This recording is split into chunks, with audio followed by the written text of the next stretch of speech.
आज मैं आप लोगों को लेके चलूँगा मध्य प्रदेश के एक ऐसा जंगल पे जो कान्हा या तड़ोवा जैसा प्रसिद्ध तो नहीं है, लेकिन खूबसूरती के मामले में बहुत आगे है। तो चलिए पहले से इसको स्टार्ट करते हैं। लेकिन उसके पहले मैं आपका होस्ट अर्नब और वेलकम टू इच्छाडाना एक्सप्लोर।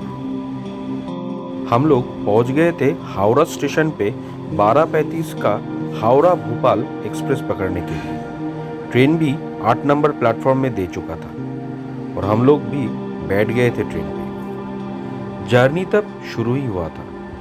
ट्रेन अपनी गति से जा रही थी भोपाल के ऊपर। हम लोग जाने वाले थे बेहोड़ी स्टेशन तक और इस हावड़ा से बेहोड़ी तक दोनों ट्रेन जाती है।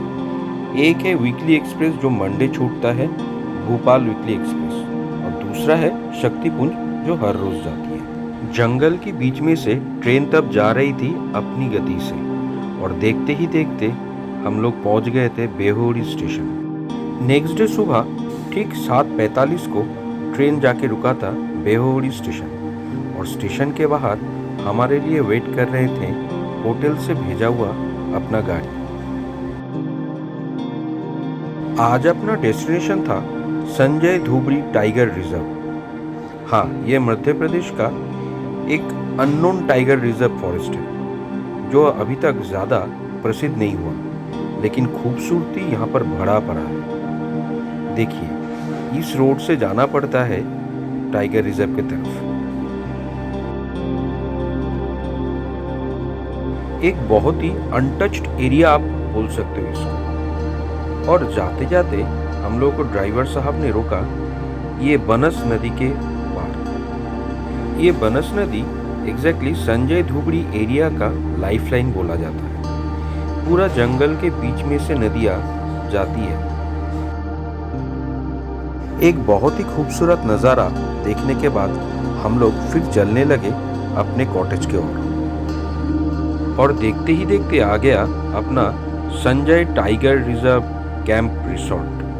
हाँ, यहाँ पर ही हम लोग रुकने वाले थे नेक्स्ट 3 दिन के लिए। रिसोर्ट बहुत ही खूबसूरत और क्यूट था। ये रिसोर्ट एकदम बफर जंगल के पास लगा हुआ था। चलिए देखते हैं रिसोर्ट को। ये सामने जो दिख रहा है ये है रिसेप्शन एरिया। रिसोर्ट के अंदर में पूरा ट्रीज से भरा हुआ था, जैसे कि पूरा जंगल एरिया ही लग रहा।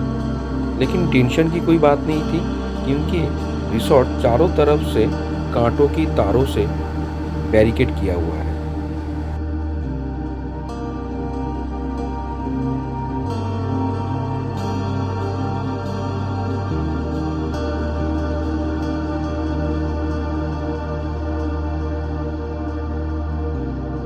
रिसेप्शन एरिया को दाहिने तरफ रख के अगर आप आगे बढ़ते हो तो आपको सारे के सारा कॉटेज दिखेगा। ये है सुपर डिलक्स कॉटेज। बहुत बढ़िया कॉटेज है। स्पेशली इसका टॉयलेट तो लाजवाब है। आप लोगों को बाद में मैं दिखाता हूँ। चलिए आगे चलते हैं। अब ये आ गया स्टैंडर्ड कॉटेज।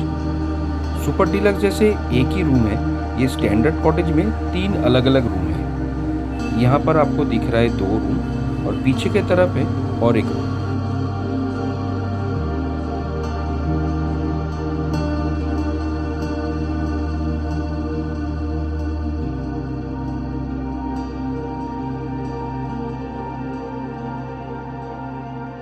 ये रहा वो तीसरा रूम। हर एक कॉटेज में अपना अपना पर्सनल बैल्कनी है।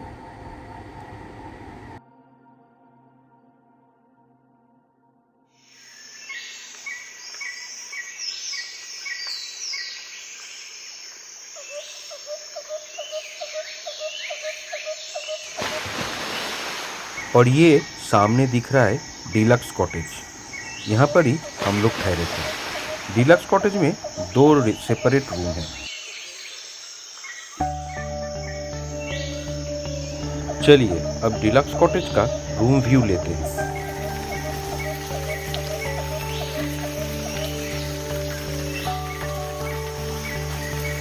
कॉटेज में जैसे ही आप चढ़ोगे सामने ही मिलेगा एक कॉमन बैल्कनी, जहाँ पर टी टेबल रखा हुआ है। अब चलते हैं रूम के अंदर। जैसे ही आप रूम पे इंटर करोगे, एक बहुत बड़ा रूम आपको मिल जाएगा, जहाँ पर एक किंग साइज बेड है, एक 42 इंच का कलर टीवी है, एक सोफ़ा है, एक वार्डरोब है, बैगेज का जगह भी है और बाकी सारे के सारे एलिमेंट। ऑब्वियसली एसी रूम है। इस कॉटेज में सारे के सारा रूम ही एसी है। चलिए आप लोगों को दिखाते हैं दूसरे वाला रूम। ये रूम भी वही सेम ही रूम है, सेम वही king size bed, sofa, wardrobe, TV cabinet, AC, सब कुछ। और बढ़िया बात था इस रूम का, ये कर्टन हटाने के बाद ही आपको जंगल का व्यू मिलेगा। ये बाहर का जंगल नहीं है, ये होटल के अंदर वाला जंगल ही है। कितना खूबसूरत है ना?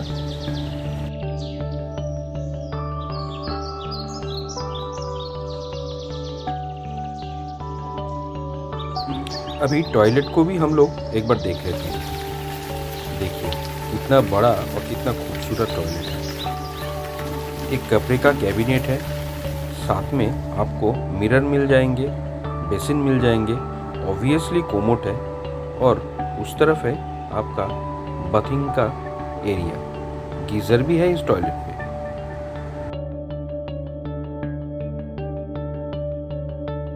और ये रहा रिसेप्शन कम डाइनिंग एरिया।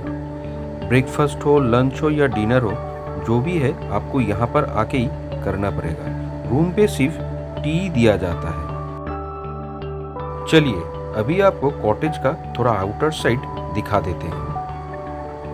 ये रहा मेन रोड। सामने आपको दिख रहा है घना जंगल। ये बफर एरिया होता है। कोर एरिया और भी अंदर जाके मिलेगा। शाम के वक्त बारिश बहुत ज़ोरों से हो रहा था। देखने में तो बहुत अच्छा लग रहा था, लेकिन चिंता सता रही थी नेक्स्ट डे सुबह का सफारी के लिए। अगर इतना बारिश होता रहेगा तो सफारी कैसा होगा पता नहीं था। हम लोग डिनर के लिए आ चुके थे। हाँ, और एक बात, हर जो खाना हम लोगों को परोसा जा रहा था वो उसका टेस्ट लाजवाब था।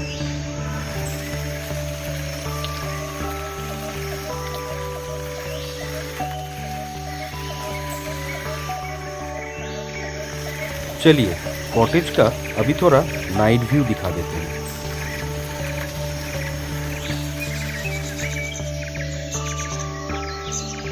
रात को कॉटेज के अंदर ही अगर आप पैदल चलोगे तो एक थ्रिल तो ऑब्वियसली लगने वाला है। इतना खूबसूरत है ये कॉटेज। यहाँ पर कुछ 3 या 4 ही कॉटेजेस हैं।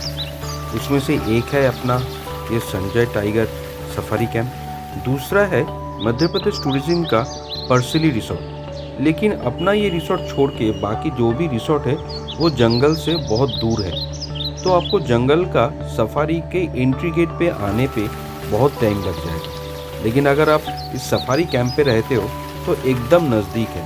सिर्फ 5 मिनट के अंदर आप सफारी का गेट में इंटर कर जाओगे। ये है रविंद्र जी, होटल की मैनेजर। बहुत ही सपोर्टिव है।